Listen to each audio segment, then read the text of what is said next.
time of 2 hours, So I'll have to quickly go through that. So let me know once you're able to see my screen.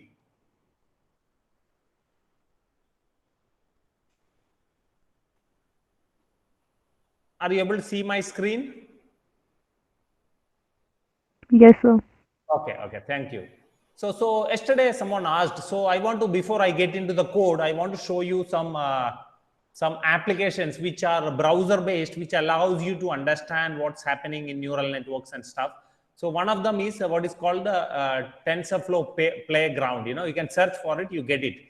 So this is a JavaScript based framework which works on a browser.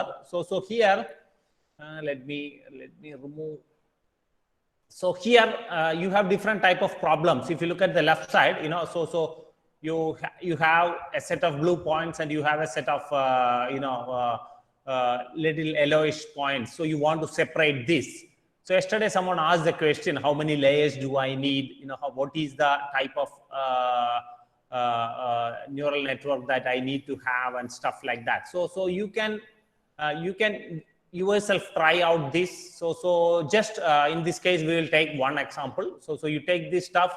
Let us say you want functions with respect to variables x or x squared, or even complex functions like sine x2. So let us try adding more.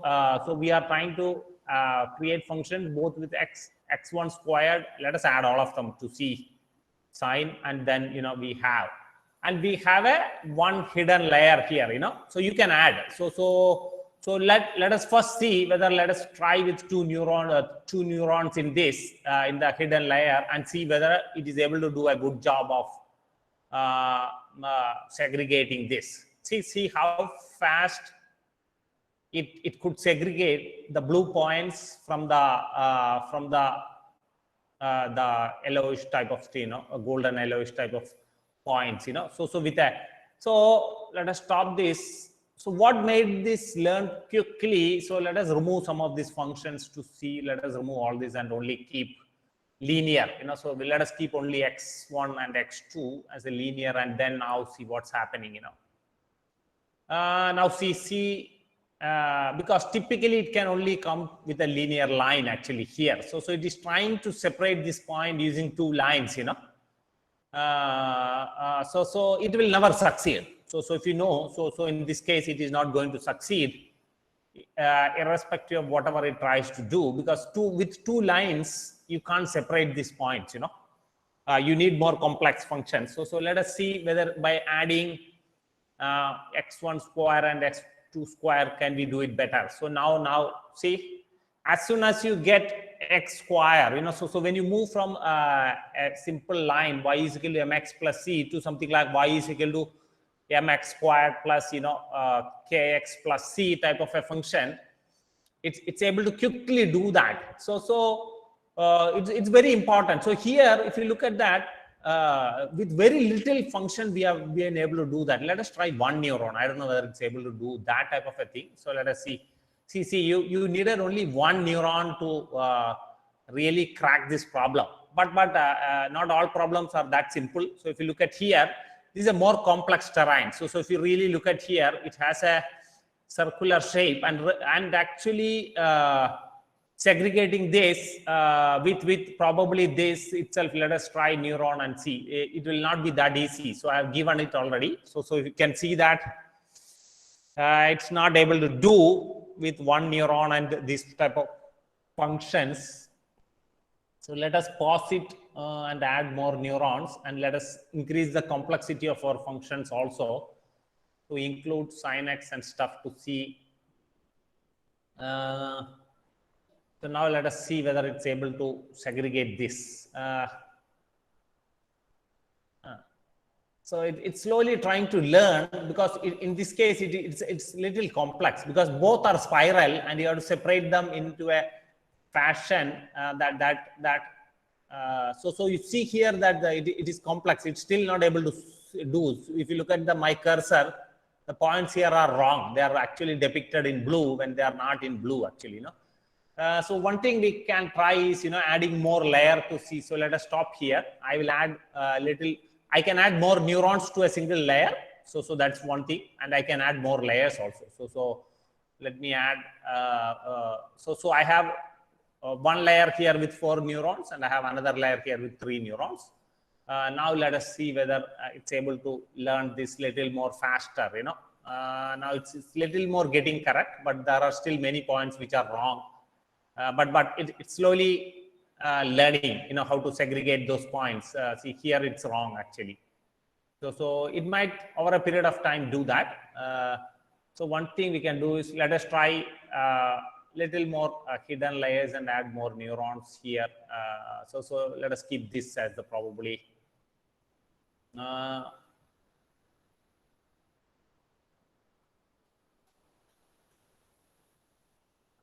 Okay, so now it's slowly getting the blue points within the blue region and the other points within the do that. Why I wanted to show you is that, yesterday especially someone asked the question, how many layers do I need? Certain things you'll have to try out, because there is no clear-cut answer here to say that I need 2 layers and stuff. It depends on your problem. It depends on the type of functions you use and stuff like that, So now if you look at here, actually it has learned the function reasonably well. All the blue points are within the blue region, and all the yellow points are within the yellow region. So that way it has got it correct, but it has got some few. So it is doing a cutting across here. So this is not really right actually. So we can try adding little more neurons to see whether we'll make 5, 4, 3 to see how this thing learns,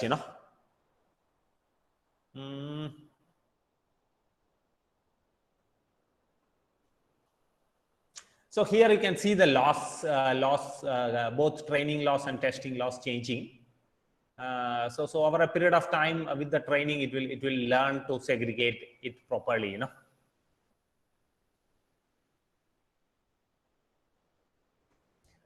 So what I want to communicate in this is that, depending on your problem, the number of layers and other things differs. But the problem is, don't complicate enough. What happens if I had 100 hidden layers? Will it be able to do the job? Answer is, it will be able to do the job, but then it will be overfitting on your data, So this is what I wanted to communicate yesterday, because since someone asked, this is called, you can search for a TensorFlow Playground. So this is a very good tool for getting intuition. So getting intuition is, so if you really look at here, now all the blue points are within the blue region, and all the yellow points are within the yellow region. So it's slowly able to, so I think there is one here which is in mistake. So it's still in blue. But you can add and change the layers in such a way that you can figure out what is happening, and you can change the activation function also. So here we have used TANH. We don't have to use TANH. We can use a different activation. There is ReLU. ReLU is considered to be a very good activation function. So let us try, and learning rate we can adjust. Regularization we can add L1, L2 to that. Regularization rate we can add. There are many hyperparameters in your neural network. So here instead of TANH, see we are doing ReLU. So, and ReLU is a good activation function compared to TANH. ReLU has certain advantages. So see now it's much better actually. So with around 300 epoch training itself, we are in a much better shape actually. Just what we changed was, we did not change our neural network. What we changed was our activation function.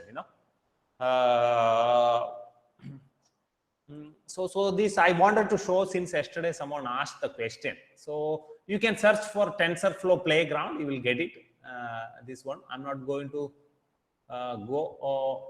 And then I wanted to show some more applications like DALI. I don't know whether you know this. I can put this link. So this is a neural network that has 12 billion parameters. So what it does is, it can accept a text as input and convert your text into images. So what you say is that I need a house with 2 white chairs. You just give that text. It will draw the image for you. Actually, it will create the image for you. And they have many examples like that. So here someone said that an armchair in the shape of an avocado. See how it has formed a chair. It has formed a chair in the shape of an avocado. Avocado is it's not a fruit actually. It's a vegetable which you get it in the market. Normally, it's seen in India also, but its origin is in America and like Mexico type of countries, you know. So there are, you can, so in this case, it's a huge network, 12 billion parameters. So 12 billion parameter means it's not small. It will not even fit into a machine. You need a lot of memory and stuff, you know. You need machines with memories in the range of 1 terabyte, 2 terabyte type of things. So but with a given text, it's able to generate the images for that, you know. So it's also a neural network actually behind the scene that's doing this, you know. So I'm not going to get into that. So you can take a look at it. So now we are getting to we are going to get into the PyTorch code. So I'm running this code on my local. So if you look at here, there are quite a few notebooks I have. So in order to, I'm not sure how many of you are familiar with PyTorch. There are a lot of things you have to understand in PyTorch. So is there anybody who has worked on PyTorch in this group? Let me watch the chat. Or how many of you don't have a knowledge in PyTorch? I'm assuming that, see, some people are saying no. So they don't have a, okay, I see quite a few no. So I'm assuming that most of you do not know PyTorch. Okay, so there are few who says yes, but I think the no is more than the yes. So I'm assuming I have to start from the fundamentals. Okay. So with the output that you are given, where I see 90% and above saying no, let me start. So in this, there are different notebooks. So some of the notebooks are not about neural networks. They are about the fundamentals of PyTorch, which are required to build. So we'll go through then notebook 1, 2, 3, 4, and 5. So I think that only we will have time today to go through. But there are so many notebooks here with very complex, up to 13, 14 and all are there, 16 and all is there here. So convolution and sentiment analysis, I will not be able to go through each of them. So this is the first, so let us look at the first notebook. First notebook is a fundamental notebook where it teaches you the fundamentals of tensors. So what is a tensor? So if you have worked on a regular Python, you might have seen a library called NumPy, which is allows you to create arrays and stuff, you know. So very similarly, you have tensors in NumPy, which allows you to have this stuff. So here, if you look at that, I'm creating a tensor, a one-dimensional tensor with values like 1, 2, 3, 4, 5, 6. When I print the D type, so D type stands for the data type. It says the tensor is made up of a series of numbers with integer 64. Actually, you can create tensors with integer 32. You can create even with int 8 or other things also. So if you do not want a higher precision, you don't have to use integer 64. You can go for integer 32 and stuff. So when you look at the size and stuff, you know, you can get to so the shape. It says it has 9 elements. The data, it printed the same data, and you can slice the data also. So when you say colon has a different meaning. So this is a one-dimensional tensor. Similarly, you can go for 2-dimensional, 3-dimensional, and n-dimensional tensors. So this colon could be colon, comma, colon, comma, colon. So in this case, colon means every element of the system, you know, every element in this. That's why it's printing 1 to 9. Whereas if I say 4 colon here, so there is no difference between print data and print data colon here, because in this case, both are printing all the elements. But when you say 4 colon, so look at here, it starts with 5, 6, 7, 8, 9. So it skipped 1, 2, 3, and 4, because from the 4th element till the end is what you mean by 4 colon. So when you say 4 colon 6, you are telling 5th and 6th element here. So that's why you see 5 and 6 here as output.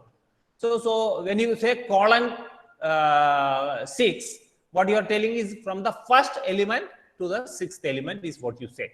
So this concept of slicing remains the same, irrespective of whether it's a one-dimensional tensor or a two-dimensional tensor or an n-dimensional tensor, you know. I think there are more complex. I'm not going to go through each of this because it will be okay. So whenever you have a tensor, you can change the tensor's dimension also.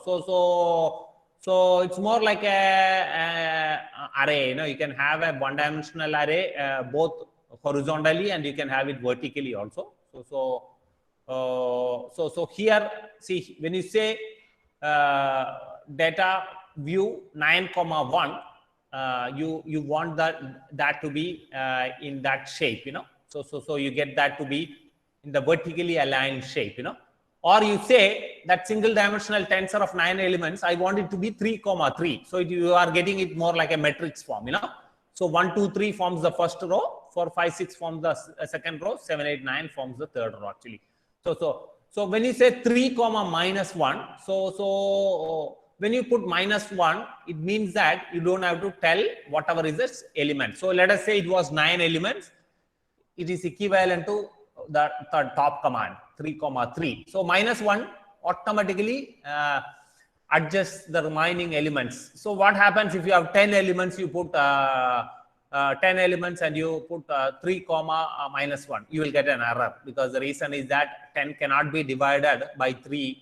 But if you have 12 elements and you put 3, minus 1, you get 3 elements with 4 rows actually. So these are the slicing of, there are so many things possible with them. So I'm not going to get into each of this, but tensors are fundamentals to PyTorch. So you can't learn PyTorch without understanding it, without having a deeper knowledge in tensors actually, So as I said, the tensors could be one-dimensional, two-dimensional, three-dimensional, or n-dimensional actually. And there are many tensors which are n-dimensional in space. So now if you come, tensors, you saw torch.tensors, they are actually a PyTorch feature. So now the question comes is, how do I convert NumPy arrays? NumPy arrays are very similar to tensors, and you can convert from NumPy to tensor and tensor to NumPy back. So that's what you are seeing here. So we are again creating a one-dimensional element NP array. So NP stands for NumPy. So in Python, when you want to import, if you go to the top, you say import NumPy as NP. So NP is an alias to, instead of using NumPy, typing all the time NumPy, you can type NP, which will represent NumPy. So like this, matplotlib.pyplot, I don't want to type matplotlib.pyplot all the time. So what I do is I alias it with PLT. So down the level, we will do that. So we will only use NP or PLT downstream, if I want, I could have done import torch as T, and I could have changed all these places with, instead of torch, I could have said T.tensor, so into say that it is torch. So it makes your code little more simpler, to understand, and you don't have to type too much. So now when you come here, I'm creating a NumPy array, and if you look at the type of that array, it is int32, whereas for a torch, you will see it is torch.int32. But you can convert a NumPy array into torch using torch from NumPy function, So if you give the NumPy array as inputs, the type converted is actually a torch int32, and you can reverse convert it also to as NumPy. So you can convert this is very, very important, because many libraries accept NumPy as its input instead of tensor, tensors. So we will be ending up converting the arrays back and forth multiple times. Multiplications and all are very intuitive. So if you look at here, I have a T1 and T2. So these are two tensors with elements 4, 1, 9, and the second one has 3, 6, 4. And what I am doing is print T1 plus T2. So when I am adding two tensors, see the output. So it is an element-wise add that is happening. So when you do adding of T1 and T2, you are adding 4 plus 3, 7. That's the first element here. You do 1 plus 6, 7. It's the second element here. You have 9 plus 4, 13, which is the third element here. So it's very intuitive. So just like you add two elements, you can add a scalar also if you want to these numbers. So to get to that stage, you do that.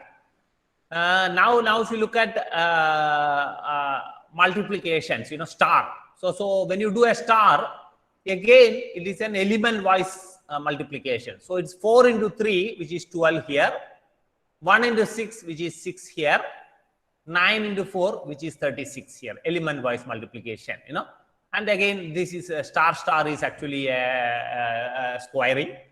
So you have, it is actually exponential. So 4 raised to 3. So 4 raised to 3 is actually 16 into 4, 64. 1 raised to 6 is 1. And 9 raised to 4 is, I think you should get 6561. It's 81 into 81, which will be something like 6561. Then dot product. Again, you can have a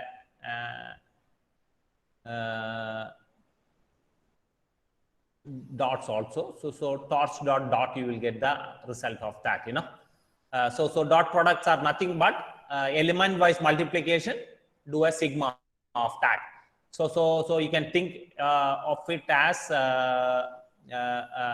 12 plus 6, 18 plus 36, which is 54.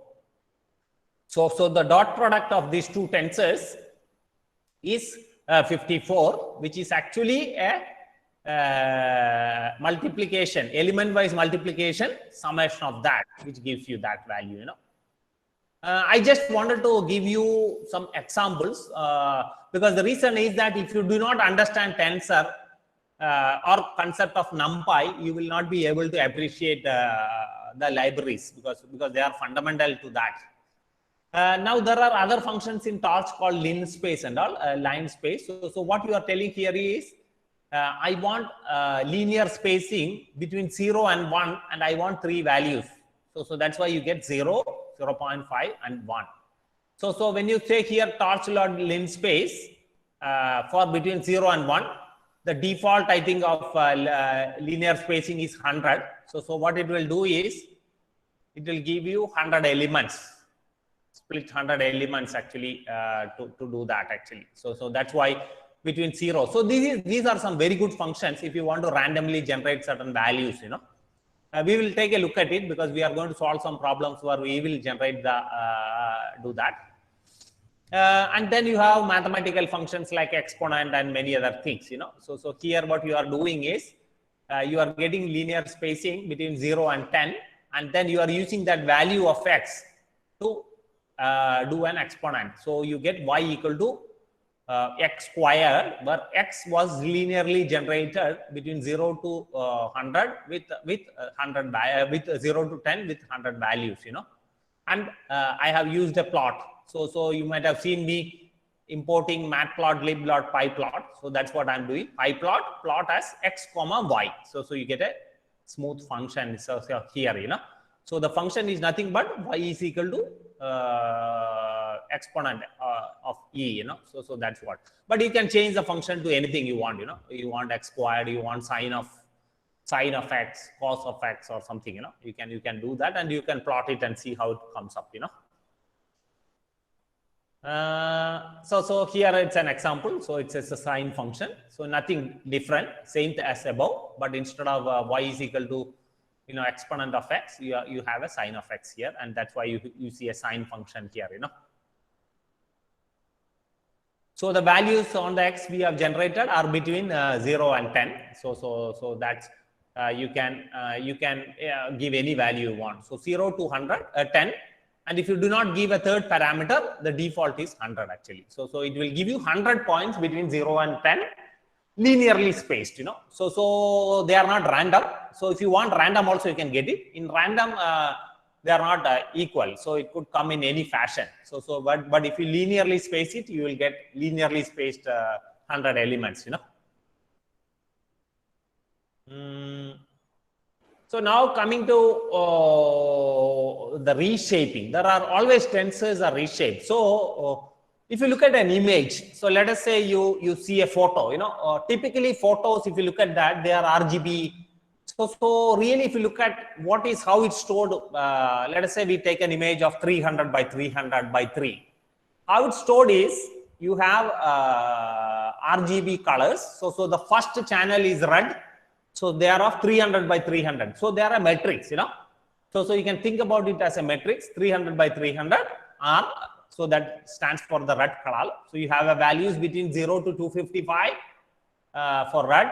You have values between 0 to 255 for green and blue, RGB, and 300 by 300 dimension. So sometimes I can convert an image of 300 by 300 by 3 into a single one-dimensional array if I need, So you tend to do reshaping a lot in machine learning actually. And PyTorch gives you a lot of functions to do that actually. Here are some of the examples, how you can reshape your arrays to do that. So here, when you do a range, it generates 18 values, So it generates values all the way from 0 to 17. That's what you see, because that converts it to 18 values, 0 to 17 is 18. And then you can reshape them according to what you want, So you can say, I need 3, 2, 3, in which case you get 3 rows, 3 rows, 2 different arrays, with each of them having 3 vertical elements, Or you can do 3, 3, 2, in which case it is, 2 rows.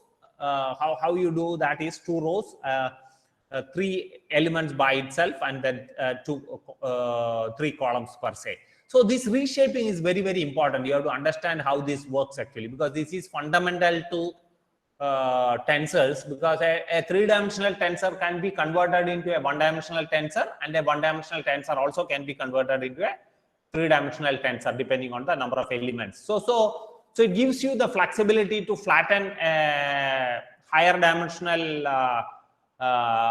view into a lower dimension, or convert a lower dimensional view into a higher dimension. It's very, very important in terms of images and others. You can convert them into different forms.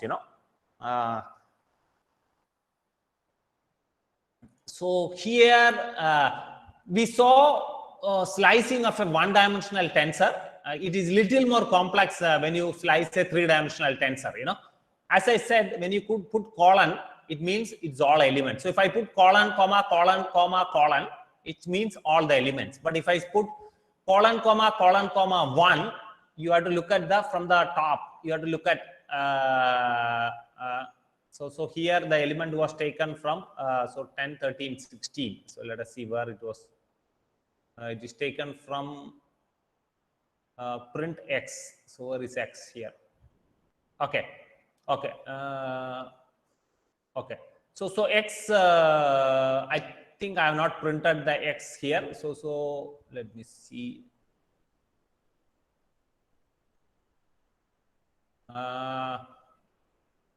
Okay, 147. Okay, 10, 13, 16. So look at how this is formed. So look at this array. So you say colon, this one.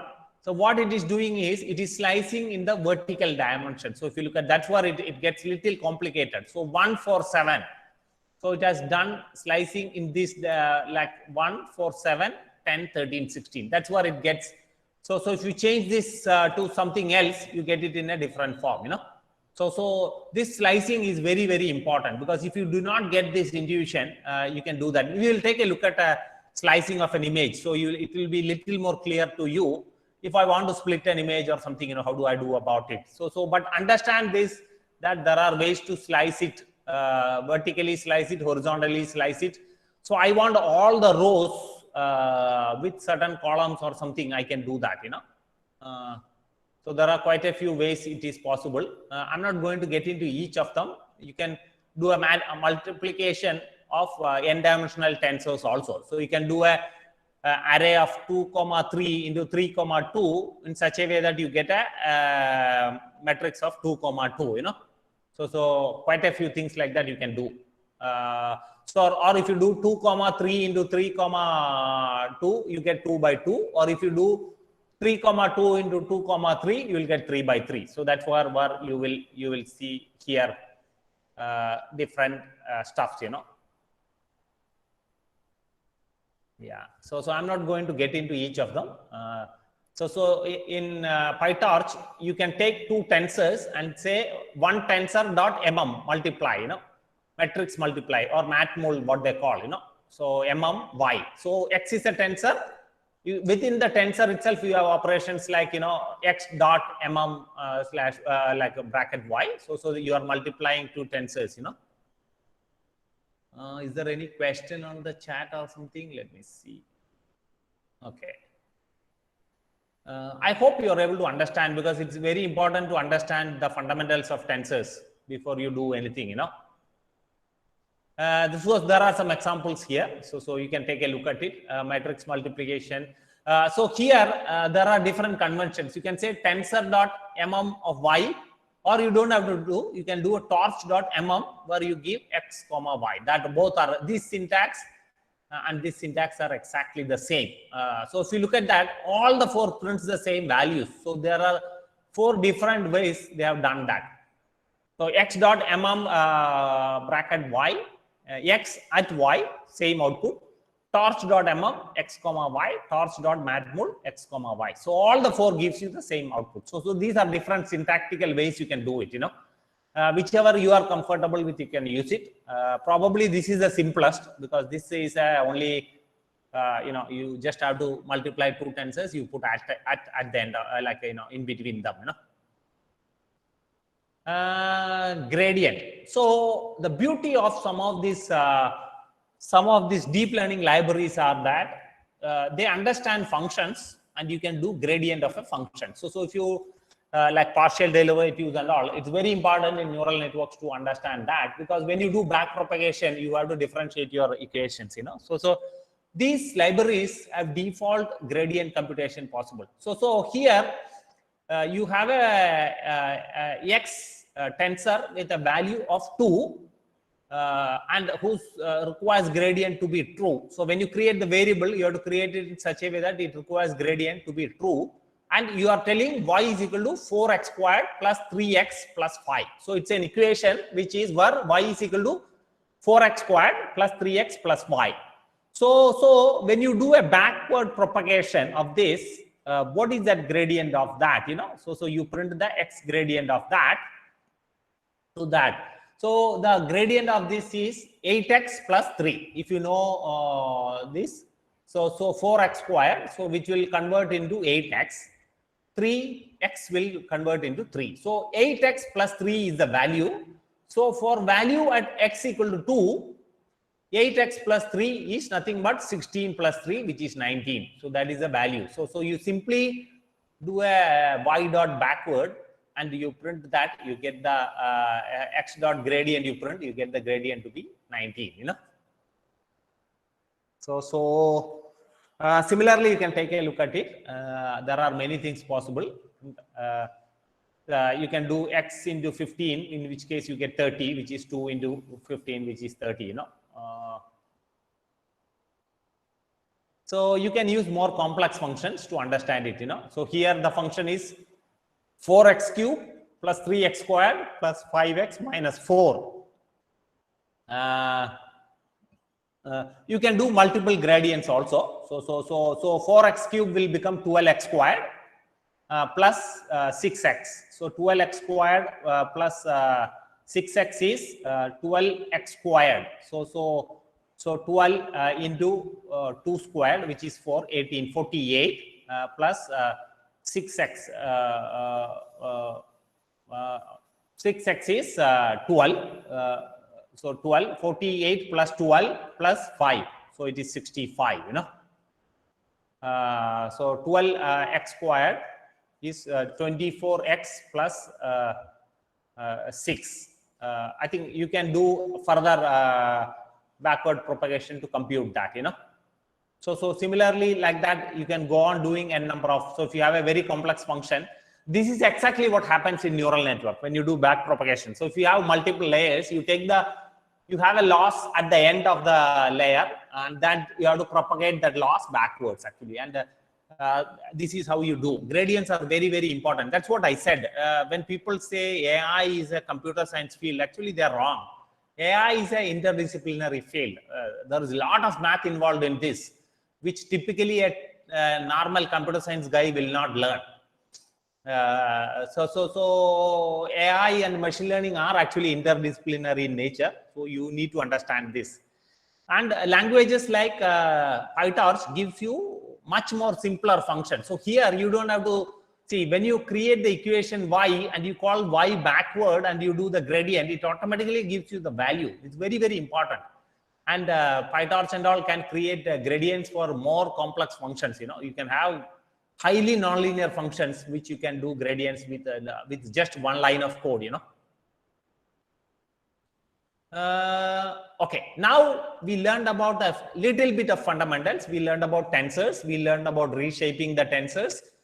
We learned about gradients, which are very, very important. Now let us look at a simple example where we load an image. So here I'm loading an image from internet. So this is a path to internet image.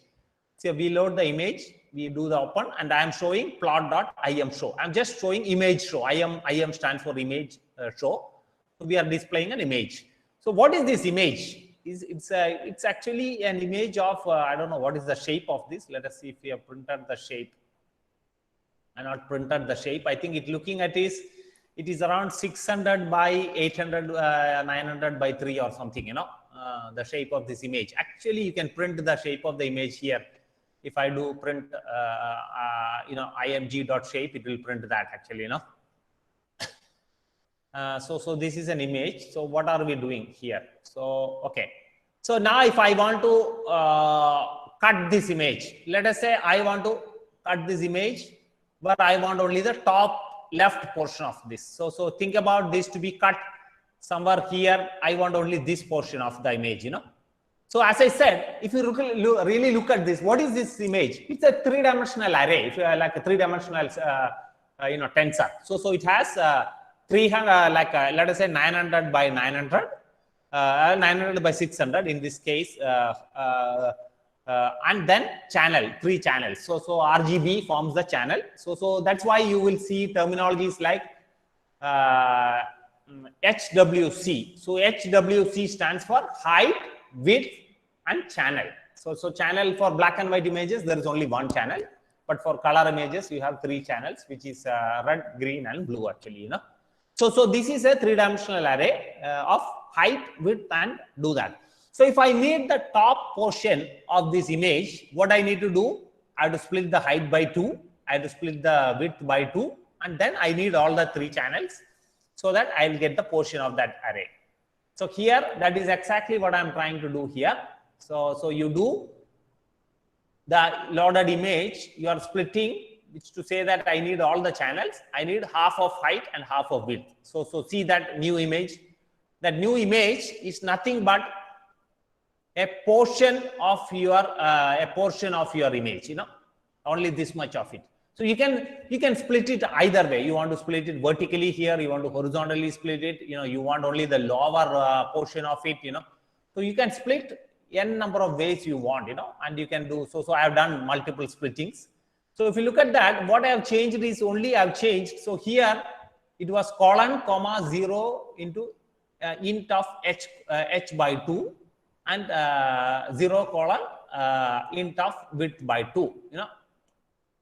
So here the same thing I put, instead of the last one I put the colon. So what I did is, instead of splitting the width of this, I have got the entire half portion of that image, top half portion of that. If I want, I can do the lower portion also. So the lower portion will be int h by 2 colon. If you put, you will get the lower portion of that, you know. So here I'm taking the left half of the image. So this is where the power of slicing and dicing comes into picture, you know. You can do many aspects like that.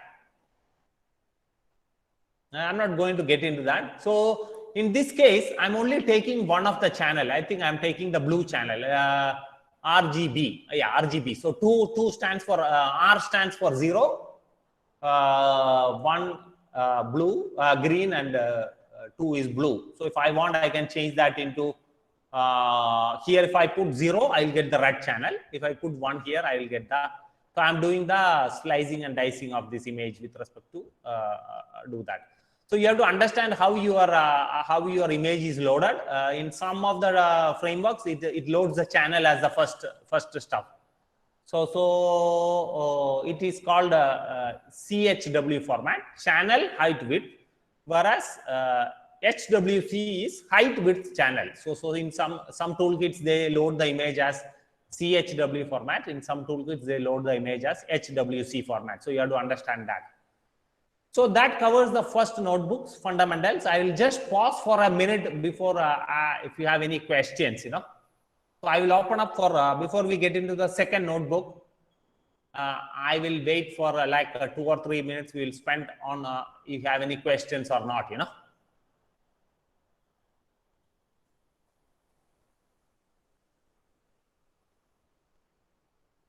Is there any questions? You can either type in or you can ask,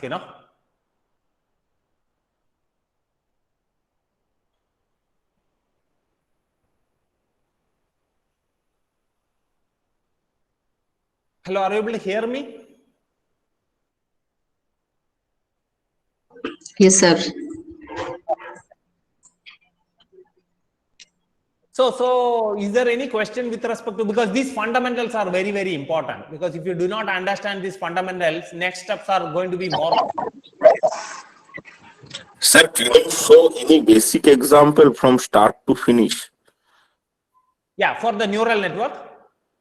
Anything, any machine learning application from start to finish, any basic example, very basic. Yeah. I have. So by the time we cover the fifth notebook, as I said, this, if you look at here, there are very complex ones here. So we will not be able to do complex one, but what we will do is we learned the fundamentals of PyTorch now. I'm going to get into the next, we will start with a linear, regression, linear regression with using neural network, and then we will get into more complex ones, As I said, this is a 30-40 hour session. So I'll have to probably squeeze that into 2 hours, So then shall I continue with the next step so that... Sir, one question, sir. Sir, I'm working on actually medical data. Say if I have some CT scans of the heart images, so will I be able to use this PyTorch and do, or should I import some other packages along with this, sir? You can do PyTorch alone, but when you have images, so when you say CT scan, they are volumetric in nature, Yes, sir. So you can slice them not only in 2 dimensions, you can slice them in actually 3-4 dimensions. Incline, because when you cut them inclination only, you can see the cancer or other things, So yes, PyTorch can be used, but there are other image processing libraries also available if you want, Okay, sir. Okay. Yeah. Thank you, sir. Yes, sir. Yeah. One of the participants has asked how to locate the help for built-in functions. Oh, for PyTorch? Yeah, they have posted in the chat box. So how to locate Yeah. the You help? can. They have very good documentation actually. Okay. So you can go through that. I would say documentation is the best way to do that. Or I think in some cases you can put a question mark at the end of something, and I think then also it displays, I think. Okay, thank you, sir. Yeah. There is enough. PyTorch is very well documented. I think there is another question: how to so TensorFlow versus PyTorch, which one to use? See, there is no clear answer. Both are very famous frameworks, So it's up to you to choose which one you want. So a lot of researchers tend to use PyTorch, but a lot of practical applications in the industry, actually they use TensorFlow. It's not that both are, one is superior over other. I don't want to give that type of a thing. Both are equally good. They have a lot of capabilities and you can use either of them. It's up to your comfort level, How is PyTorch different than Keras? So Keras is actually a wrapper around TensorFlow. So Keras, from an API wise, Keras and PyTorch has a lot to do with, because the pure TensorFlow, if you see, it is little more difficult to program in TensorFlow. Whereas Keras is an object-oriented layer on top of PyTorch, actually, on top of TensorFlow. So to a great extent, the Keras code and PyTorch code will look very similar. If you understand one, you can convert into the other much easier, you know, to do that. So I would say that Keras is a layer on top of TensorFlow to make your coding easier. So you will see that in PyTorch, it's very much easier to code. Whereas if you use TensorFlow, it's little more harder actually. TensorFlow, but if you use Keras, it is close to PyTorch. Okay, so will you explain an example of a simple classification problem? Yes, we'll take a look at it actually, you know. For classification, we get label data for net. Yeah, for image segmentation, you give image as its input actually. And you can say that you are training a cat, dog. I think we have a MNIST here. So we'll look at that actually. Is it possible to use protein sequence data in PyTorch for prediction? Absolutely. So data doesn't matter whether you are using a voice data, whether you are using an image data, or whether you are using a DNA sequence and stuff. And people do use PyTorch for that type of a thing, you know. And there are specialized libraries. So take a look at I think for protein sequencing and all, there are some specialized libraries which are built on top of PyTorch and stuff, which you can use to do that actually, you know. Yes, data doesn't matter. You can use any data with this. Text also is possible, you know. So I will move on now. Probably we are a little bit short on time. So I'll move to my, so once we got some fundamentals of tensor, now we are getting into how do I use this to solve now a linear regression problem. You know, linear regression is one of the simplest stuff. But I wanted to go step by step because fundamentals are very, very important. If you do not understand the fundamentals, you will not be able to get to the higher aspect of it, you know.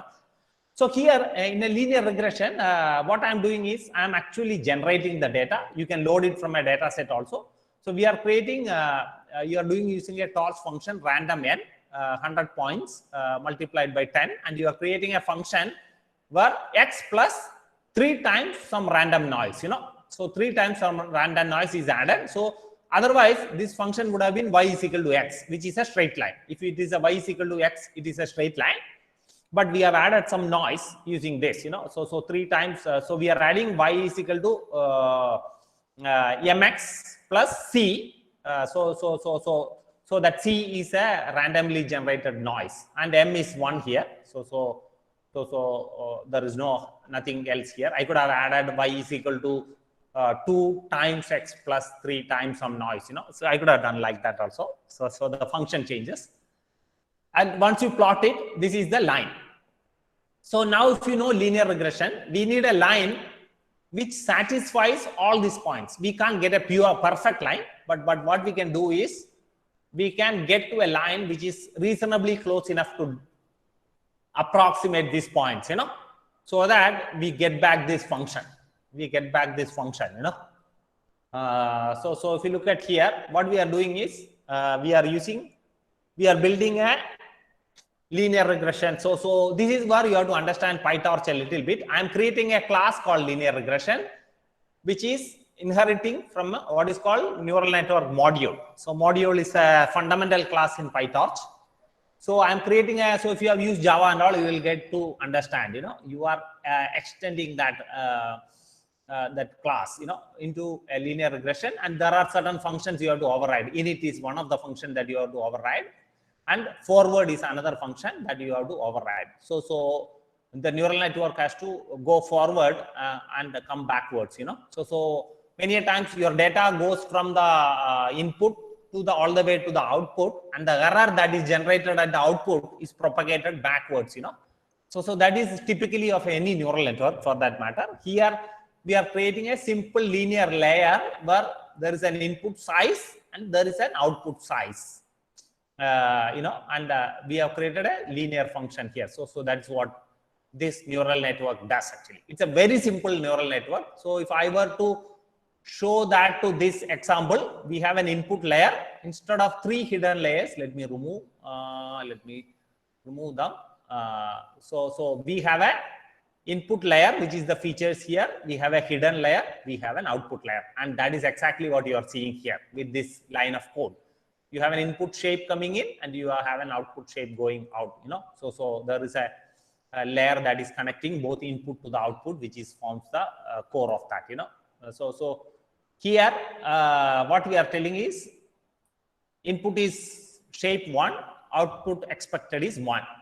So we are trying to understand the function. So here input is X. What is the output? Is the Y, So we are giving a series of points to see whether the neural network can learn that. So here you can take a look at it, the parameters and stuff. So whenever you create something like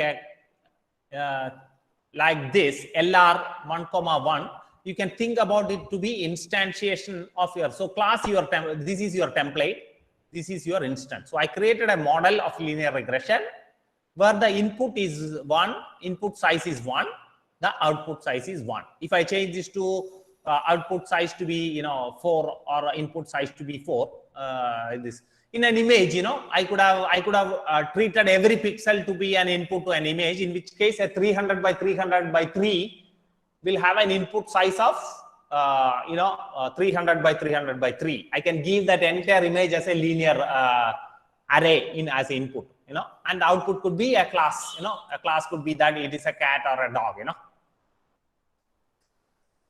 and the model parameters are again you can get the model parameters from that W, B, and we are using that to plot it, So here let me run this for you so that you get to know. Let me see if I can. Okay, so PyTorch. Okay, kernel. So I'm going to run. I'm going to restart and clear output. Okay, restart and run all. So I'm running this whole cells, So I'm not going to teach you how to use Jupyter Notebook because that itself is a session, So now when you are running, you can see that they are actually you see a star around it. You will see that it's running, So now, okay. So look at this constantly. So I'm on epoch 86. So if you have really watched here, it would have changed all the way. The line would have been somewhere. Now it's slowly readjusting the line. And I've said how many epochs I want to run. So I have said that I want to run for 300 epochs. So the more you train, typically the better it becomes. So it's only 215. I'll come through the explanation of this little bit. So if you look at here, we have created an instance of linear regression. And we have got the W and B parameters to see where the line fits. So the starting point of the line is like this. Is this fitting the points? Answer is no. So the initial model, the y is equal to mx plus c, if you look at that, this is the initial, red line is the initial point randomly generated, So now how do we readjust in such a way that the line is actually fitting the point little more better, And that is exactly what we are doing here. So here the loss function I'm using is what is called mean square error loss, MSC. There are different loss functions based on the type of things that you use. And the optimizer I'm using is SGD, stochastic gradient descent. So there are different optimizers possible. If you want to minimize a function, there are many different optimizers possible. SGD is one of them.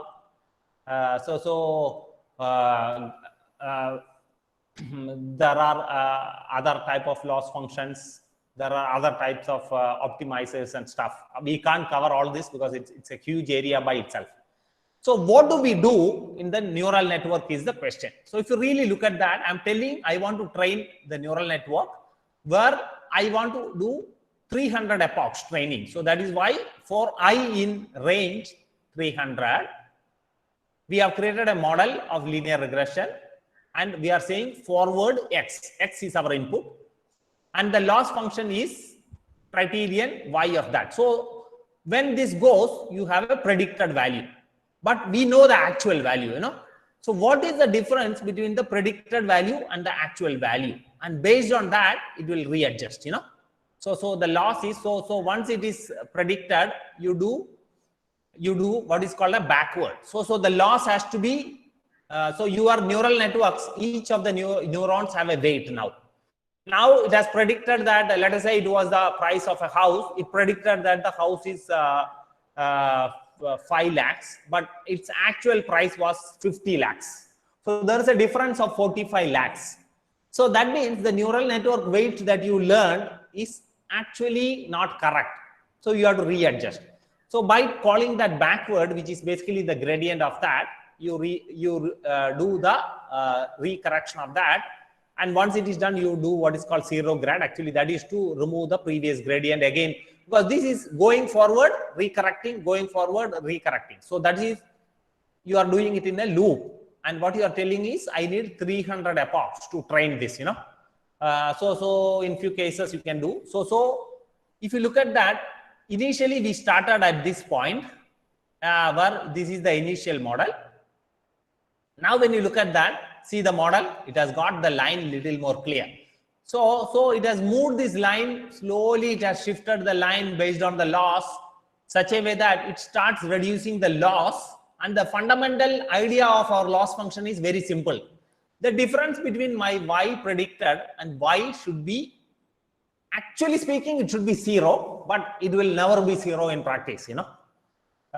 In a loss function like this, it will never be 0, but the ultimate aim is it should go towards 0. So 0 to 300 epochs, that's why you see a number like 299 here. That is because 0 to 299 forms 300 epochs, you know. Because a lot of this loop starts with 0. So that is why you do that. And then you plotted the loss function. So if you look at this loss function, because we are appending the loss here. So we are appending the loss here after computing of each epoch, I am appending the loss. So if you look at that, what does this diagram tell you? This diagram gives you some very good indications. So if you look at this, after 100 epochs, my loss is coming down very small, but from the 0th epoch, you know, it was drastically dropping the loss. Then somewhere around 150 or 100 in between here. After that, the loss is very little. So that means your neural network is not learning too many stuffs after that, because it is more getting stabilized, you know. Now the question is, what happens if I put 10,000? There is nothing much you are going to do that, because probably in this case, even we could have kept 150 as our, so that after 150, this line is almost horizontal. Actually, it has a very slight inclination. We can't see that, but more or less it is very too low actually. So yeah, this is the trained model actually. So what it says is that this line is probably the best line where all the points are close to that line, you know. So that's what a linear regression does actually, where you predict something and the predicted value and the actual value is very close to each other, you know. So I hope you got this. This is a very foundational example where we generated the data here, you know, but you don't have to use this. You can load some data sets, public data sets for linear regression, either share price prediction or something else, you know, to do that. But here I have given a simple example here. So do we have any questions here? So this is the second notebook. I'm going to go through the third notebook, which is a little more complex case than this. So I will wait for 2 minutes before we move to the next step.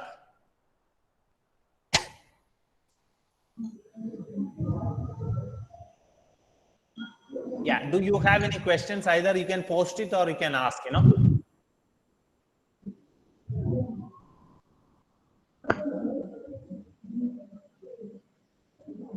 I hope you understood the code. It is very simple actually. There is no major complexity in the code. If you do not understand it, please let me know. I can always explain again, you know.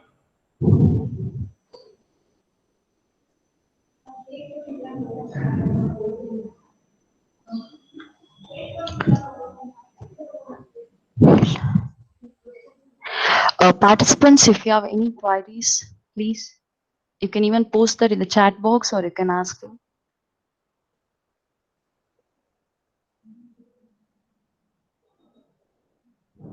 Okay, I am assuming there is no question, so let us continue. If you have any question later on, also you can ask. So So we did the linear regression. Linear regression is one of the simplest stuff. So we are now moving to the next one where we will use a perceptron to do the same thing. You know, we will use, so somebody asked me, can I classify using this? So this is a classification example where we will go through this. So here also I'm generating the data randomly, but don't worry about that. You can load a data set also, you know, so some of the first few lines of the code here are actually for generating the data. So what I've done is, I have generated the data as 2 clusters. So the blue points are one cluster, and the yellow type of guys are not yellow exactly. It's probably an orange one. It's a different set of data, you know. So our aim is to write a classifier so that we can split the data with, so the data, so that the blue points are on one side and the orange points are on another side, you know. So think about the blue points could be the dogs, the yellow point, the orange points could be the cats, you know. So if I have an image data set, you can think of this to be the blue to be the dog and the yellow to orange to be the cat actually. So it's the same thing that we do. So here the first few lines are for generating the data. So don't worry much about this. So there is something called make blobs. So what I did is I have taken 2 centroids first. So I've taken 2 centroids, minus 0.5 and 0.5. So that will be, if you look at that, minus 0.5 and 0.5. So I have taken a center of centroid around these blue points. So somewhere here, and I have taken another centroid which is here 0.5 and minus 0.5. So that will be somewhere here, 0.5. And minus 0.5 somewhere here. So a centroid here and a centroid here. And then what I'm doing is I'm generating points in and around that centroid scattered around, you know. So that's what is this code doing actually. So there's no major complexity here. And you can say cluster standard deviation to be 0. So if you reduce this value, the points will be a little more closer. But if you make this bigger, you know, the clusters will be further spread. Where yesterday we talked about something called overlapping clusters, you know. So here I didn't want an overlapping cluster because a simple line cannot separate an overlapping cluster, you know. As you saw, 2 circular points, you know, where I have an inner circle and an outer circle, you can't separate them using lines, you know. So here that's why I have not taken a split in such a way that I want the points to be, let me run it so that you understand it, you know. So I'm just running so in Jupyter Notebook, you can keep on a cell and do Control Enter. I ran that. So whenever it's running, you can see a star value here, you know. So here I'm doing that. And then I'm doing the scatter plot function definition. I'm generating that. So it generated.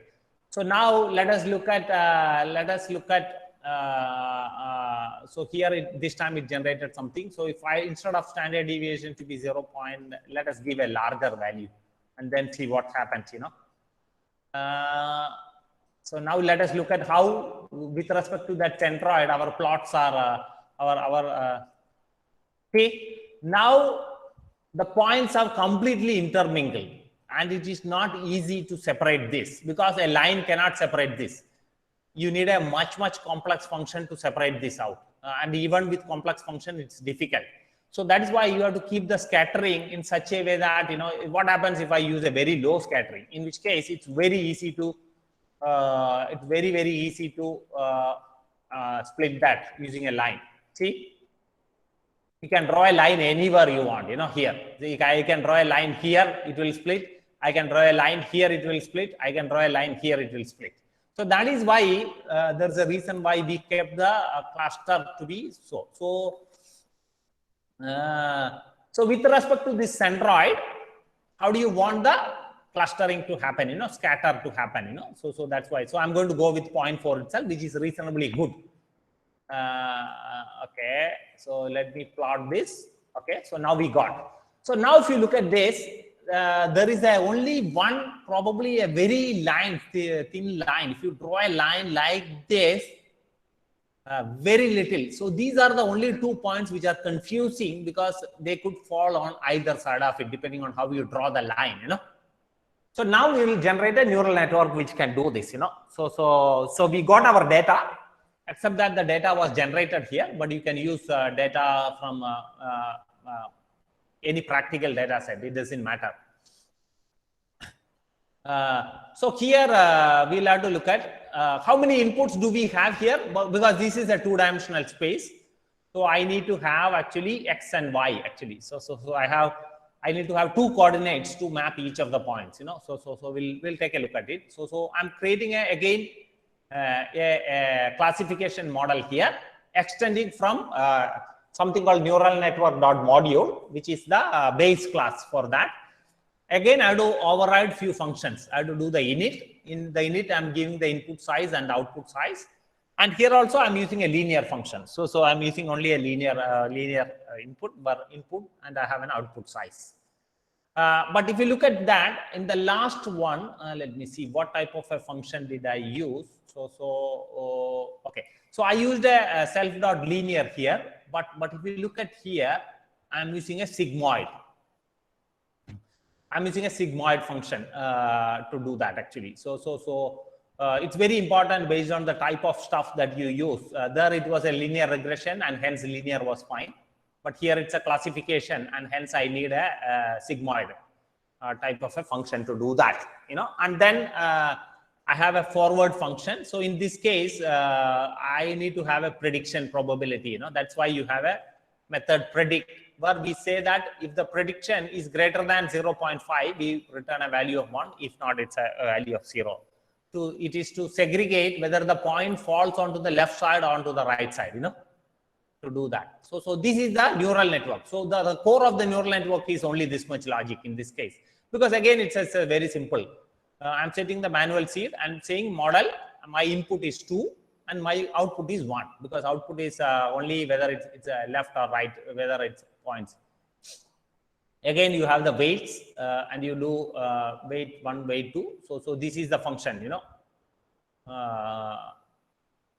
to do that. So we are not going to get deeper into this. So let us see. So here it started with a line like this. So if you look at this line, this is the initial model. So initial model, you are actually getting 3 points wrong. These 3 orange points are actually on the blue portion when they should be doing that. So now let us look at the, so here, loss function is different. This is where, this is actually BCE stands for binary cross entropy, you know. This is a classification problem and hence you need a different loss function. There we used MSE actually, mean square error, as our loss function, because it's a regression problem. So in a regression problem, you have a y, you have a y predicted. So what is the difference in value between y and y predicted is actually your loss. So the bigger the loss, mean square error, your model is bad. So ultimate aim is to reduce that loss. Here we use binary cross entropy because it is a 2 class. So what happens if there was a 3 class? Typically, if it's a 3 class, you have to have a different loss function. So in this case, it's binary because we can assume this points to be, the orange points to be 0 and the blue points to be 1. So I need to know whether it is a 0 or a 1 actually, you know. And again, the function which I am using is stochastic gradient descent, you know, SGD, and the learning rate is 0.1. See, this is where you have to understand. Yesterday I showed you what is called the foundations of how do I build neural networks with different, let me see that slide if I'm able to bring that, you know. Yeah, this slide. So there are many building blocks. So we can use different, so I have used sigmoid function. I have not used ReLU. If I want, I can change sigmoid to ReLU also. Then I have not used dropouts and stuff at this point. I have used certain layers like a dense layer. I have not gone for complex. I'm using learning rate and I'm using SGD, stochastic gradient descent, SGD here, you know, for my gradient descent algorithm, you know. But there are other things like mini batch and full batch. And then there are different other methods like Adam, RMS prop, momentum and all. So this is where you will have to understand little bit of optimization. There are different ways to optimize and get approximation. So because ultimate aim is that in this non-convex optimization, we need to find the minimal loss. So the loss with respect to each type of function differs. In case of a linear regression, the loss we used was mean square error. But in case of classification, binary classification, we are using binary cross entropy as our loss, you know. We will not be covering the whole thing, but ultimately what I said is that using these fundamental building blocks, we can solve more and more complex problems, you know. So let us get back here. So here we have done. Again, if you look at the logic, it's same. So I'm going to train it for 1000 epochs. I'm going to predict, and based on that, I will basically decide whether should I, how long will I train. In this case, I'm going to train for 1000. It will take some time, but let us give it and then watch it running, you know. So I'm running it. So you can see it's running. So watch this. So we are on the epoch 20. The line is slowly changing. You can't see that actually. So initially the line started differently. Now the line is slowly shifting, where the ultimate aim of the loss is to ensure that this point is also slowly within the so that we get the line is shifting. You are not knowing it actually. So let this run. It will take some time. So this is where computation power is required. See, I'm running it in my laptop. But if I had a server, this would have already got finished, you know. So when you have millions of images, you can't use laptop and all. That's where you get into distributed training and all, where you use a cluster of machines like 1024 machines to solve a complex problem. Especially somebody talked about DNA sequencing or things like that, you know, and they are very complex to solve. You can't solve them in simple machines, you know. So we have reached almost half of our training epochs. So it's still going on, you know. So now if you look at that orange point is almost falling onto that line, but the trade-off is this blue point is now also slowly coming closer to that red line, you know. So because blue point should not be on this side. If it falls on this side, it got it wrong.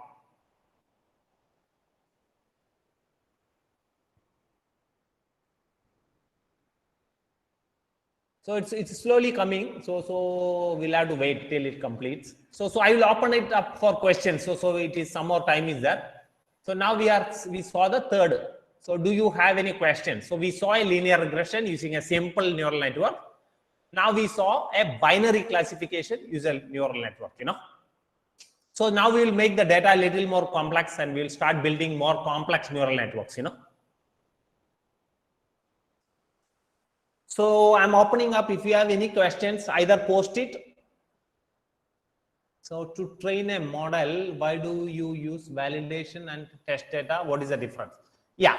So when you train a model, typically you have a training data and you have a testing data.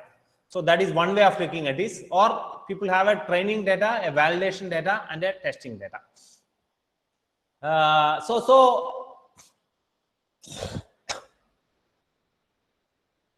So what is the problem with just two of them? A training, and let us assume we only have training and testing.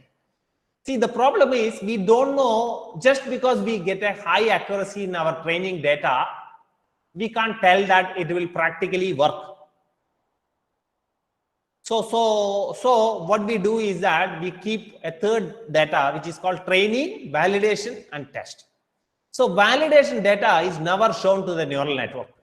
So you train on training data and you get your loss not based on the training data. Rather, you get it on the validation data so that it is more practically close to the test data actually on the practice. So that's why you tend to use that way, and typically it is how it is. So if you have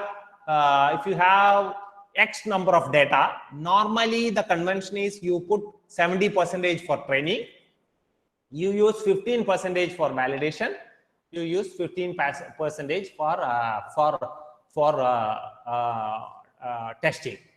So that you know that if that 70% of the data gives you an accuracy of let us say 88%, you should get that same accuracy on that 15% data which was never shown to the neural network, to do that. There is another school of thought where they don't have a separate validation data. So let us say you have a training data and you have a test data, and your training data was 80% and your test data was 20%. What they do is that they use the 80% of the data and they further split that for training and cross validation, So that is another way of looking at it. So conceptually it is the same. Can you share the code, sir? Yeah, I will try to share. There's nothing proprietary here, but I have to see. I'm not uploaded this into GitHub or something. So the code is now only available in my machine. Probably I'll have to see, because you'll have to, the setting up of the environment takes some time. And that is, I have not gone through that today, but I am using a PyTorch environment and you'll have to create a Conda environment for that. It will take some time, but I can share. There is no issue with that. So can you explain classification problem for text? Yeah, classification problem for text is no way different. So when you say a text, computers don't understand text. Text is nothing but text is converted into a numerical value, using what is called embedding, actually, text embedding, So I can have a word like the. So computer do not understand the word like the. The has to be converted into a numerical representation. So there are different ways of converting into a numerical representation. There are global representations like numerical embeddings. Then there are local representations.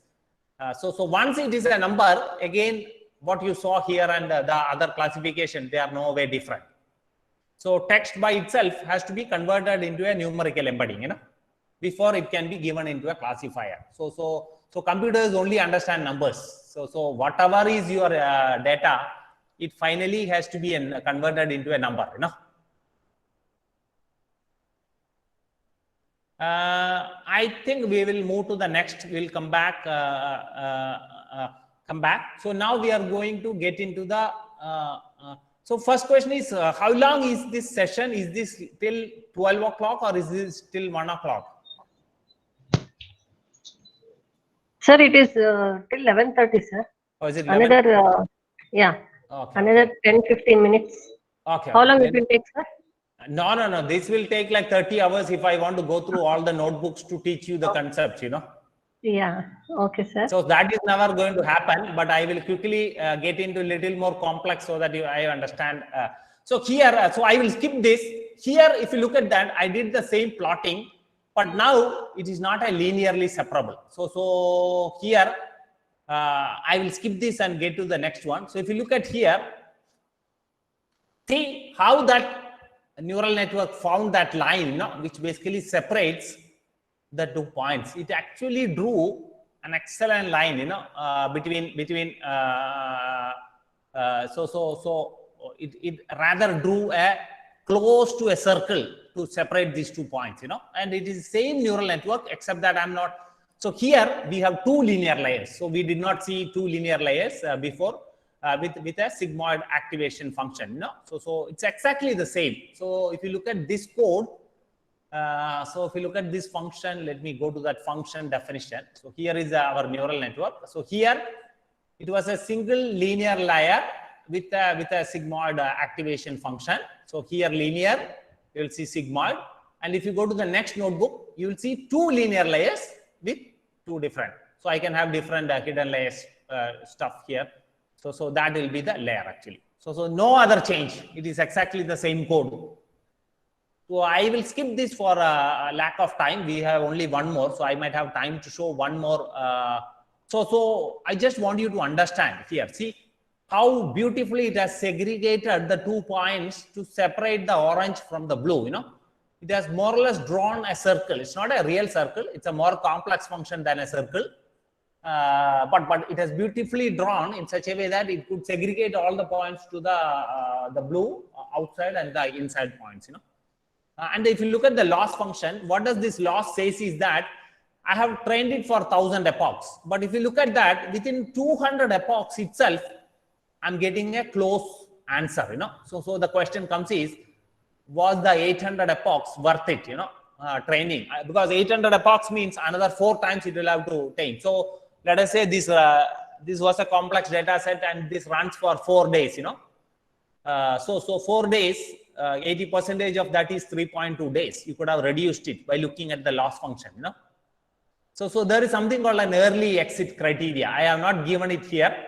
I can say that if the loss function between 200 epoch and 201st epoch is not beyond a certain limit, you can do what is called an early exit, early exit, and that will take care of exiting it. Even though if you give 1000 epochs here, it can exit based on the loss function actually, So it will exit somewhere here because the loss between 250th epoch and 251st epoch is not so great that you can exit out of it, Okay, so this is a little more complex case. So what is the notebook? So I'm on the 4th. Let me take it to the 5th.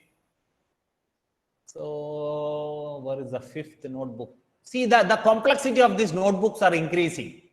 So but I didn't want to, okay. 5th is a MNIST. MNIST is actually the hello world.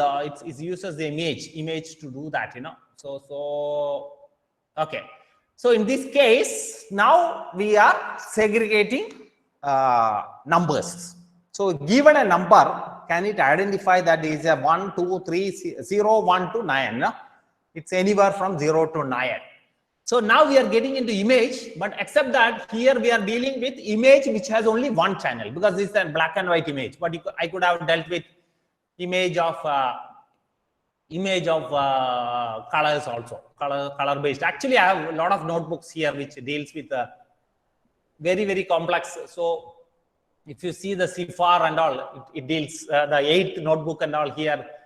It deals with segregating birds, horses, automobiles, trucks and all, dogs and all. So but if you understand the fundamental, you can always go back to them and see that, So here the data is not generated. I'm loading the data, and actually PyTorch has a function, for data sets. There are some standard data sets available, but if you have your own data, you can load them also, So I've loaded the training data and validation data here. So we have a training data loader and a validated data loader. And it's a good practice to shuffle your data for training. Shuffling is a mechanism by which every time you train, the data goes in random order, Nothing much. I'm not going to go into that, but here there is a additional function that I apply here. I want to resize my image to 28 by 28. As I said, channel is 1 here because it's a black and white image. I want to convert it into 2 tensor because it is loaded as NumPy. So if it is NumPy, I have to convert it into tensor, and I'm doing a normalization. So you do what is called an image normalization to basically do that. So I can't go deeper into all the pre-processing steps that are involved because there are a lot of complex pre-processing steps I could have applied actually. So the data is downloaded, it is going through that, and it basically converts. And these are some, I'm not going to get into this, these are functions to print the data and all. So here, this is the real data. So what you are seeing is the real data. So you know that this is 4, this is 2, this is 8, do that. So ultimately you need a neural network to train this and then learn that. So let us look at the little more complex classifier here. So it has a D in, H1, it has H2 and D out actually. So we have a linear layer, we have H1, H2, H2 to D out. So it's a complex, and here if you see, I have used a ReLU as the function. So your input is D in. So what is this input? I'm converting this into a linear line, So I have a 28 by 28 image. So 28 by 28 image, I'm converting into a 784 one-dimensional array. So it's a two-dimensional. If you look at that image, what am I seeing? I am seeing a two-dimension, isn't it? I have a 28 by 28. That's why I see a two-dimensional array here. But in this neural network, I'm going to accept it as a single-dimensional array. Actually, there are different ways. I could have given it as a two-dimensional also. If you look at some of the other notebooks. Because what is the problem converting into a linear? Because spatially now you have changed. Spatially you have changed a two-dimensional array into a one-dimensional array, which makes it more difficult to understand the spatial correlations. So it's not a great idea. For simplicity, we are doing it. So here the classifier is D in is 784, and the 784 was obtained by converting this 28 by 28 into a single array. So this entire image will be converted into a single array, and that will be the input into the system, and then you have 128 hidden layers, then you have 64 hidden layers, and the output is 10 because you have classes from 0 to 9. So 0 to 9 is actually 10 classes actually, So this is a classification problem where I have 10 classes. So that is what it is. So this is if I want to add two more neural networks, I can add, if I want one more hidden layer of 32, I could have just added here H2, I could have added a H3, and then basically that a D out. So it's very simple to recreate additional layers, remove, and instead of, you could ask, what is the difference? Could I have given, instead of 128 neurons in the first hidden layer, could I have given 64 neurons? Answer is absolutely yes. So that is where you will have to play around to see what you need whether I need 3 hidden layers or I need 2 hidden layers. Within a hidden layer, I need 100 neurons or 200 neurons, So those are things which you learn practically solving problems actually, So this is a classic case where, so no other difference. But if you look at here, in the other case, 0 or 1, we used binary cross entropy loss, BCE, binary cross entropy. Here we are doing a cross entropy loss because it's not binary anymore. We have 10 classes. So 0 to 9, which is 10 classes, is 10 classes is what you will see here, That's why you use a cross entropy, and I am using an Adam. So we have seen SGD, stochastic gradient descent. In this case, I'm using Adam as my optimizer. Other than that, I'm not going to go through the code. It is exactly the same. It's a little more complex, but you are running through each epoch and you are solving it. Here, a little more is involved because you have multiple layers. You have to predict output of that. But most of this code are fundamental code. So if you look at here, it prints all the way from epoch 1. It goes on printing. So in epoch 1, it has a training loss of 0.961 and training accuracy. And if you see, as we go through it, the training accuracy increases and the validation accuracy also increases. So the training is going on. So you can take a look at the loss function here. So I have plotted the training loss and I have processed the validation loss. Which is good. So here it is predicting. I randomly picked up an image from a net. So this image was not trained along with us. So I gave this number. So to predict it, and let us see. So I converted it into a black and white stuff, and it was predicted. And you see that it predicted a correct value of 5. So I don't know whether this stuff was done by United States Postal Service almost 25 to 30 years back. Most of the postal sorting that happens in the US Postal Service is actually using computer vision actually. So whenever a handwritten letter comes through them, they will read your handwritten stuff and they will read your zip code so that they exactly know where to route this stuff. So this is a whole prediction for this. So let me see whether did it get, I think see here, it got it wrong. So this is a classic case where we gave how many? 1, 2, 5. We gave 20 images, out of which it got 19 of them correct, but it got this wrong. Look at this. It predicted it to be a 6, but its actual value is a 5. So it is so close to a 6 that it was getting confused between 5 and 6 here, you know. But even a human could make this mistake. But today they are very, very accurate and stuff. They can go up to any level. So I'm not going to go through each of them. CIFAR is another one. So CIFAR, if you look at that, this is a little more complex, because here, if you look at the neural network, it is using a convolutional neural network. So that is why instead of linear layers that you saw here, in this case, you are not going to see a linear layer. You are seeing a convolution layer here. So in convolution layers, you have to understand what is your convolution kernel, padding, and many other things. So I'm not able to go through each of them, but if you look at that outcomes, here it has got quite a few of them wrong. This is a frog, but it treated it to be a bird, you know. But it got many of them correct. But with training and more data, you can do. So here, it thought it was a ship, but it's actually an aeroplane, actually, you know. So even for a human, it is little difficult to understand this. See, this is very difficult, whether it's a dog or a cat. It thought it to be a dog, but it is really a cat. I would stop here. If 11:30 is our time, I can't go further into each of these, but this has notebooks where it even uses it for text also.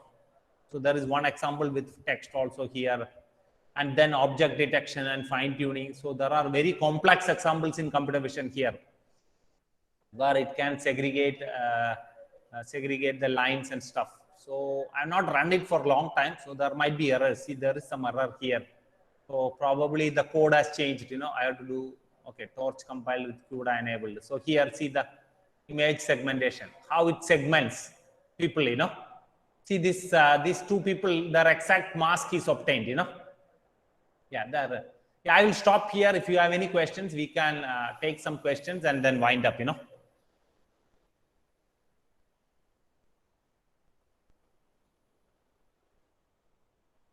Do we have any questions? Participants, do you have any questions?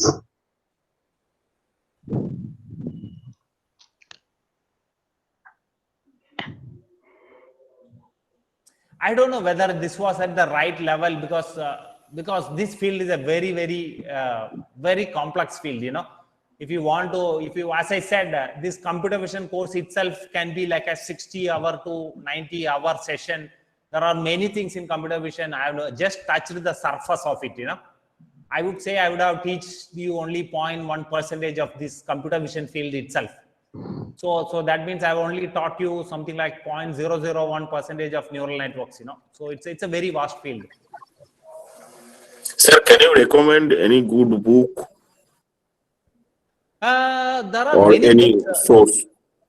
Yeah, see, that depends on if you are looking for theoretical stuff. There are standard books on neural networks, but if you want more practical using the frameworks and stuff, Keras, you can search for books on Keras and all. There are very good books, actually, you know. I would prefer not to, because I never learned through books. I rather learn through others, learnings through examples, notebooks. Then I create my own notebooks to understand and decipher, you know. Actually speaking, I've never read a deep learning book, you know, but I can guarantee you that I have a much better understanding than many people who have read the notebooks, you know, read the books, you know. So I would say that try it out. The more you try, the more you understand it, you know. But there is a mathematical aspect of it. But if you look at that, Jeff Hinton and all has written books, but they are very mathematical. I don't know. You can search for Jeffrey Hinton, you know. I think I am not sure. Yeah, he has written a couple of books, but they are very, very mathematical in nature, you know. So most of the people will find it very difficult to understand it. because Okay, he's sir. considered to be the father of some of the fields like neural networks, and he has done a lot of. So this is the book which I was referring to you. Let me display it. I hope you are able to see it. Yes. Yeah, he has quite a few of them. So he has one on. Quite a few of them are there actually. Let me see. This is not the one actually I was looking at. Let me see if I can find that to you and put it in the chat. But you can search for Jeffrey Hinton and stuff like that. You will get that. Okay, sir. I will search definitely. Sir, one more question, sir. When you increase number of hidden layers in that very beautiful classification where a circle is used, Yeah. you increased the number of hidden layers. So how you decide this one? It is from trial and error, or there is some other method, or just seeing the scatter plot that this one is need polynomial things, so Yeah. you increase that. Yes, that is actually people with experience understands it. People with experience knows that the value in the close range that it has to be 2 layers with something. But if we are not that much experienced, you can try out and visualize it to see that. But with experience, you get that. Okay, sir. Yeah. But you are correct. Actually, depending on the amount of non-linearity involved, because images and all. So images, how much of non-linearity is present in an image? Nobody can answer that question, Yeah. Someone has asked, can you share your email? See, I'm in the LinkedIn. I would recommend you contacting me through LinkedIn, because typically I rarely check my personal emails. I do have a company email, but I prefer not to share my company emails, but I am very active in LinkedIn. So if you, let me see, if you see, I can put my, if you just for search my name, you should get it, Yeah, that the first link itself is my name actually. So let me put it in the chat. You can connect through, this thing is asking for security check. Let me just give me a minute. Just search and you will get it. I think it's just displaying an image. So is there any other question that that you have? I was only able to cover the very foundational stuff, So as I said, this is a very, very vast field, but if you have interest, you can always learn it,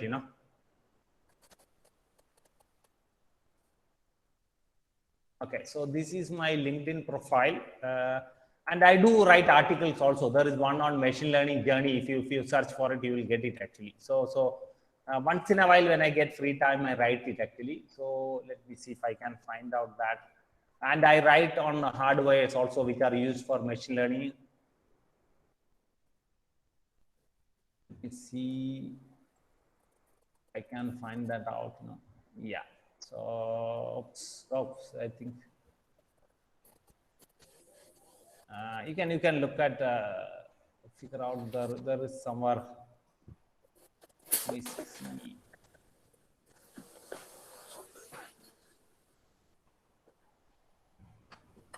Yeah, I think if you search, you will get it actually. Machine learning journey. This is also another link for that actually. So it's another person has copied my stuff actually. So he just replicated asking my permission. It's the same article actually.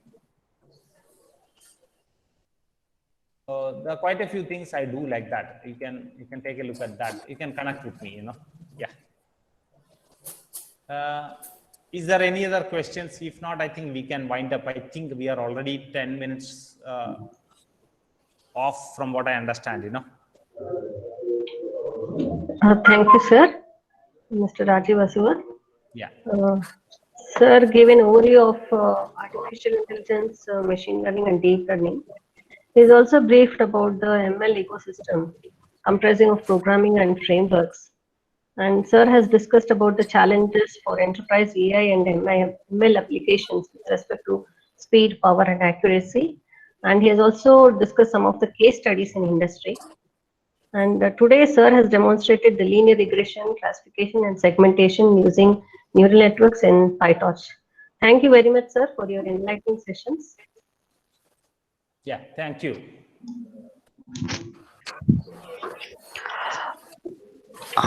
Thank you, sir. The deliverables from your side will surely help our participants. It was a very informative session. Once again, thank you, sir. Yeah, thank you. Thanks. Bye. Now let's have a break for 10 minutes and we'll have a next session on natural language processing by Sylvester Daniel. I request all the participants to take a break for 10 minutes and join this. Thank you all.